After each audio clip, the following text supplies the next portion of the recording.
Assalamualaikum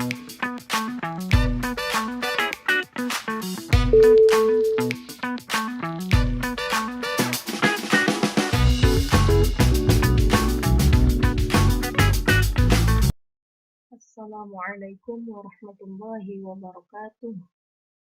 Dalam pembelajaran usul fikih kali ini, kita akan membahas tentang hukum syara'. Sebetulnya penyebutannya hukum syara' atau hukum syar'i sih. Keduanya betul, karena hukum syara' adalah terjemahan dari hukum syar'i. Jadi penyebutannya bisa hukum syara', bisa hukum syar'i, bisa juga hukum syar'i. Betul semua. Lantas, apa sih yang dinamakan hukum syara' itu? Secara bahasa, hukum adalah ketetapan atau ketentuan, sedangkan syara' adalah jalan, yang dimaksud adalah jalan menuju ke Allah. Jadi, secara bahasa, hukum syara' adalah ketentuan yang ditetapkan untuk jalan menuju ke Allah. Sedangkan menurut istilah, hukum syara' adalah huwa khitabullahi al-muta'alliqu bi af'alil mukallafina bil iqtida' aw at-takhyir aw bil wad'i, yaitu firman Allah yang berkaitan dengan semua perbuatan mukallaf yang mengandung tuntutan, pilihan, atau ketetapan. Maksudnya gimana? Jadi maksudnya hukum syara' itu adalah firman Allah, baik itu firman Allah secara langsung yang tertera dalam kitab-kitab Allah, maupun firman Allah secara tidak langsung, yaitu yang terdapat dalam hadis Rasulullah. Kenapa hadis Rasulullah disebut dengan firman Allah secara tidak langsung? Karena a'udzubillahi minasyaitonirrajim, wa ma yantiqu 'anil hawa in huwa illa wahyu yuha. Nabi itu ketika berbicara itu bukan dengan hawa nafsunya, melainkan dengan wahyu yang telah Allah turunkan kepadanya. Makanya hadis Nabi ini termasuk dengan firman Allah yang secara tidak langsung. Kemudian al-muta'alliqu bi af'alil mukallafin, yaitu berkaitan dengan semua perbuatan mukallaf. Jadi kalau misal ada firman Allah tetapi tidak berkaitan dengan perbuatan mukallaf, maka ini tidak dinamai dengan hukum syara'. Contoh, firman Allah yang menjelaskan tentang kebesaran Allah, tentang sifat-sifat Allah. A'udzubillahi minasyaitonirrajim. Wallahu ala kulli syai'in qadir. Allah Maha Kuasa atas segala sesuatu. Nah, ini bagian dari firman Allah kan? Tetapi karena tidak berkaitan dengan perbuatan mukallaf, maka ini tidak dinamai dengan hukum syara'. Selanjutnya, bil iqtida'i aw takhyir, mengandung tuntutan, pilihan untuk melaksanakan maupun meninggalkan sesuatu. Kalau misal ada firman Allah berkaitan dengan perbuatan mukallaf, tetapi tidak mengandung tuntutan ataupun pilihan untuk mengerjakan atau meninggalkan sesuatu, maka ini tidak pula dinamai sebagai hukum syara'. Contoh, dalam Al-Quran Allah banyak mengisahkan tentang perbuatan umat-umat terdahulu. Juga Allah banyak mengisahkan tentang perbuatan kejadian yang terjadi pada Nabi dan Rasul. Nah, karena ini tidak mengandung adanya tuntutan ataupun pilihan untuk melaksanakan maupun meninggalkan sesuatu, maka ini tidak dinamai sebagai hukum syara'. Selanjutnya, awil wad'i atau ketetapan. Maksudnya adalah ketetapan Allah yang tidak langsung mengatur perbuatan mukallaf, tetapi ada kaitannya dengan perbuatan mukallaf. Contoh, tergelincirnya matahari itu sebagai sebab untuk masuknya waktu zuhur. Tentu itu sebagai syarat untuk sahnya melaksanakan sholat. Seperti itu.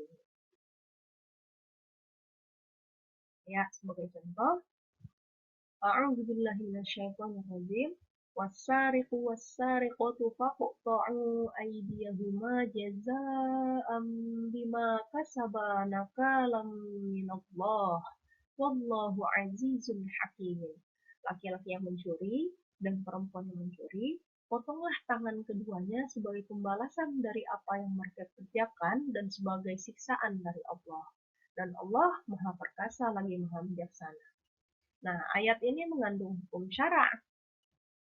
Ya, mari kita buktikan ya. Tadi apa hukum syara itu? Yaitu khitabullah, firman Allah. Nah, ayat ini bagian dari firman Allah kan? Ya, jelas ya. Ini terdapat dalam Al-Quran surat Al-Ma'idah ayat 38.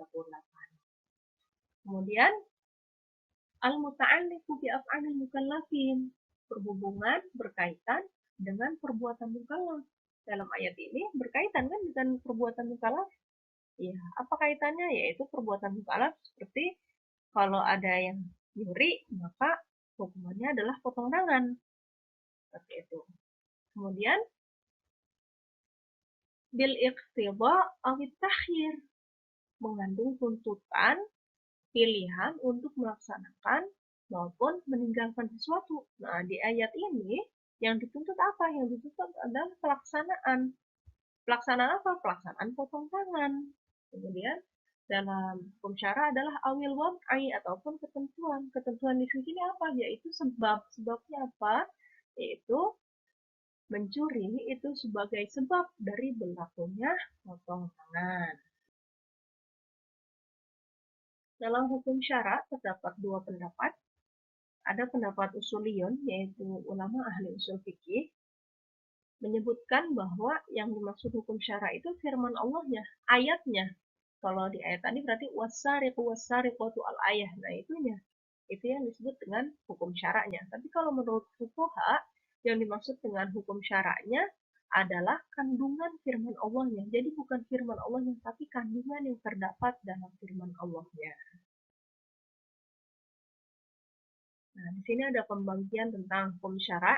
Ya, di sini saya menulisnya hukum syar'i ya. Itu terbagi menjadi dua, ada taklifi, ada wad'i. Yang yang pertama tadi apa? Taklifi. Taklifi itu apa? Yaitu ketentuan Allah yang berbentuk pilihan ataupun tuntutan. Isinya menurut jumhur ulama ada 5. Yang pertama ijab atau biasa kita sering sebut dengan wajib, nad atau mandub atau sunnah, karoha atau makruh, tahrim atau haram, ibahah atau mubah. Itu menurut jumhur ulama ada 5. Tapi kalau menurut Imam Hanafi itu membedakan antara yang wajib, yang ijab dengan fardu. Apa bedanya? Yaitu dilihat dari sumbernya. Kalau wajib itu bersumber dari dalil yang zanni, bukan dari qat'i, yaitu isinya hadis hadis yang bukan hadis mutawatir seperti hadis ahad. Sedangkan kalau fardu itu bersumber dari sumber yang qat'i, yaitu Al-Quran ataupun hadis yang mutawatir. Contoh misalkan, kalau menurut jumhur, membaca Al-Fatihah dalam sholat itu termasuk ya fardunya sholat, ya wajibnya sholat, ya sama aja. Tapi kalau menurut Imam Hanafi, membaca Fatihah dalam sholat itu termasuk wajib, bukan termasuk fardu. Kenapa? Karena membaca Fatihah dalam sholat itu bersumber dari hadis yang tidak mutawatir. Hadisnya la sholat al-man yaqra' bi fatihatil kitab. Itu menurut Imam Hanafi bersumber dari hadis yang dhani. Jadi termasuk dalam wajib, bukan fardu. Jadi gimana? Fardunya apa kalau menurut Imam Hanafi? Fardunya menurut Imam Hanafi adalah faqra'u ma tayassara minal Qur'an, yaitu membaca satu ayat dari Al-Quran, itu fardunya. Jadi kalau menurut Imam Hanafi, ketika sholat itu nggak apa-apa nggak baca Fatihah, karena itu bagian dari wajib, tidak membatalkan sholat. Tapi harus mengerjakan fardu. Fardunya apa? Membaca ayat apapun yang dalam Al-Quran itu dibaca. Nah, itu bagian dari fardu. Kalau fardu ditinggalkan, maka batallah sholat. Tapi kalau wajib yang ditinggalkan, maka sholat tidak batal. Seperti itu. Kemudian Imam Hanafi juga membagi antara karohah tahrim dengan karohah tanzih. Apa bedanya? Kalau karohah tanzih itu seperti ya makruh, seperti kita, makruh kayak menurut jumhur itu adalah karohah tanzih. Seperti kayak eh, gosok gigi ketika siang Ramadan. Nah, itu termasuk karohah tanzih. Kalau karohah tahrim gimana? Kalau karohah tahrim itu adalah larangan yang sifatnya zonni. Nah, sebenarnya ini agak mirip-mirip dengan haramnya itu sendiri, dengan tahrimnya itu sendiri. Kalau haram, itu larangan yang bersumber dari dalil qat'i. Kalau karohah tahrim, Itu larangan yang bersumber dari uh, sumber yang zonni seperti itu. Kemudian dalam wad'i itu ada syarat, ada sebab, ada sah, mani, batal, khusuh, azimah. Syarat contoh misalkan wudhu itu sebagai syarat sahnya sholat. Kalau sebab misalkan tergelincirnya matahari itu sebagai sebab masuknya waktu zuhur. Kemudian sah itu jika terpenuhi syarat dan rukunnya maka itu bisa dibilang sah. Mani, kalau mani itu adalah penghalang. Jadi misalkan seorang itu ya sebenarnya wajib sholat, tapi karena dia haid, nah haid itu menjadi mani, menjadi penghalang untuk dia tidak melaksanakan sholat. Kemudian batal ini gimana kalau syarat dan rukunnya tidak terpenuhi. Kemudian maaf saya loncat dulu ke azimah. Azimah ini adalah hukum pokok dalam Islam, kayak misalkan memakan babi itu ya haram, ya itu disebut azimah. Dalam Al-Quran disebutkan ya makan babi itu haram, ini disebut azimah.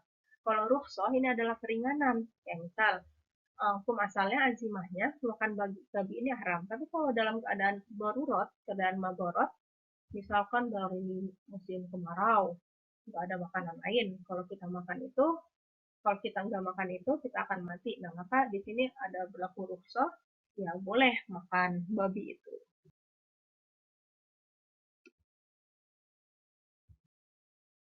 Perbedaan antara hukum taklifi dengan hukum wad'i, jika dilihat dari sudut pengertiannya, hukum taklifi itu hukum Allah yang bersifat tuntutan-tuntutan untuk berbuat atau tidak berbuat sesuatu perbuatan. Sedangkan hukum wad'i tidak mengandung tuntutan atau memberi pilihan, hanya menerangkan sebab atau halangan suatu hukum sah dan batalnya. Kemudian jika dilihat dari sudut kemampuan mukallaf untuk memikulnya, hukum taklif itu selalu dalam kesanggupan mukallaf, baik dalam mengerjakan atau meninggalkan. Sedangkan hukum wad'i kadang-kadang dapat dikerjakan atau disanggupi oleh mukallaf dan kadang-kadang juga tidak. Itu perbedaannya. Kemudian ada pembagian wajib ditinjau dari waktu pelaksanaannya. Yang pertama ada wajib mutlak. Yang kedua ada wajib muqayyad atau mu'akkad. Apa bedanya? Kalau wajib mutlak itu pelaksanaannya bisa kapan saja. Contoh, mengqadha puasa. Mengqadha puasa ini termasuknya wajib mutlak. Tidak ada aturan harus di waktu-waktu tertentu. Tidak ada. Jadi boleh kapan saja. Kemudian yang kedua adalah wajib muqayyad atau wajib muakkad yang di dalam pelaksanaan itu terikat waktu. Misalkan sholat itu tidak bisa dilakukan kapanpun, tapi sholat itu hanya bisa dilakukan ketika waktunya. Misalkan ya sholat zuhur dilakukan ya pada waktu sholat zuhur, nggak bisa kita melaksanakan sholat zuhur dilaksanakan ketika waktu malam misalkan. Kemudian wajib dituntut dari orang yang wajib ditinjau dari orang yang dituntut untuk melaksanakannya terbagi menjadi dua, ada wajib aini, ada wajib kafai. Atau kita biasa mengenal fardu ain sama fardu kifayah gitu ya. Sama isinya, contohnya itu. Kemudian wajib dilihat dari segi jumlah atau kadar perbuatan yang dituntut. Terbagi menjadi dua, ada muhaddad, ada ghair muhaddad. Muhaddad ini berarti jumlahnya, kadarnya itu sudah ditentukan, sudah ada tuntutannya ditentukan. Misalkan jumlah rakaat dalam sholat, jumlah kadar zakat yang harus dikeluarkan, nah itu termasuk muhaddad. Jadi kewajiban sholat, kewajiban membayar zakat itu adalah wajib muhaddad. Kalau ghair muhaddad itu tidak ditentukan besarannya. Misalkan memberi nafkah kepada kerabat itu wajib, tapi tidak ditentukan besarannya berapa. Selanjutnya wajib dilihat dari segi tertentu atau tidak tertentunya perbuatan yang dituntut. Itu terbagi menjadi dua, ada muayyan, ada juga mukhayyar. Contoh wajib muayyan seperti kewajiban sholat, yaitu ya sudah ditentukan, nggak bisa sholat diganti dengan hal yang lain. Jadi kewajiban sholat itu ya harus sholat. Tapi kalau mukhayyar ini adalah kewajiban yang ada pilihan, ada opsi lain, jadi nggak harus melaksanakan kewajiban itu. Misalkan dalam pelaksanaan syarat sumpah. Itu kan kita bisa memilih syarat sumpah itu bisa memerdekakan hamba sahaya, bisa juga memberikan makan ke 10 fakir miskin, bisa juga memberikan baju ke 10 fakir miskin. Jadi kalau mukhayyar itu bisa memilih, kalau muayyan itu sudah ditentukan, tidak bisa. Selanjutnya macam-macam sunnah, terbagi menjadi dua, ada sunnah mu'akkad, ada sunnah ghair mu'akkad. Ya, sunnah mu'akkad sunnah yang dikuatkan, ghair mu'akkad yang tidak begitu dikuatkan. Sunnah mu'akkad ini ya biasa Rasul itu jarang sekali untuk meninggalkannya. Itu seperti sholat witir, seperti itu. Kalau sunnah ghair mu'akkad itu ya kadang Rasul ada meninggalkannya juga. Kemudian macam-macam haram, ada dua, ada haram lizatihi, ada lighairihi. Lizatihi karena zatnya itu sendiri, seperti ya, daging babi itu haram. Kalau lighairihi itu karena sebab lain, misalkan secara zat dia halal, tapi karena sebab lain bisa dengan cara pengolahan, cara mendapatkannya itu pengolahan dan mendapatkannya dengan cara yang haram, maka ya makanan itu. Kemudian macam-macam makruh atau karohah, ada karohah tahrim, ada karohah tanzi atau khilaful aula. Apa bedanya? Kalau karohah tahrim itu sebenarnya mirip dengan haram. Jadi kalau dalam ulama jumhur itu tahrim, karohah tahrim itu ya nggak ada. Karohah tahrim itu ya haram-haram juga. Sedangkan yang dimaksud makruh dalam ulama jumhur adalah tanzi atau khilaful aula. Nah, apa bedanya di sini? Ini yang membedakan adalah ulama Hanafi. Kenapa ulama Hanafi membedakan antara makruh tahrim atau karohah tahrim dengan karohah tanzih? Kalau karohah tanzih itu, kalau menurut Imam Hanafi itu seperti makruh menurut ulama jumhur. Ya, kayak misalkan ya tadi saya bilang menggosok gigi pada siang hari Ramadan misalkan. Nah, kalau karohah tahrim ini adalah larangan dari Allah, larangan Allah yang didapat dari dalil yang tidak mutawatir, dalil yang jami, seperti meminang pinangan orang lain. Itu kalau menurut Imam Hanafi itu masuknya ke karuhah tahrim, bukan ke haram. Karena sumbernya dari hadis yang tidak mutawatir. Demikian penjelasan dari saya. Kurang lebihnya mohon maaf. Tolong jangan lupa untuk di subscribe ya. Wassalamualaikum warahmatullahi wabarakatuh.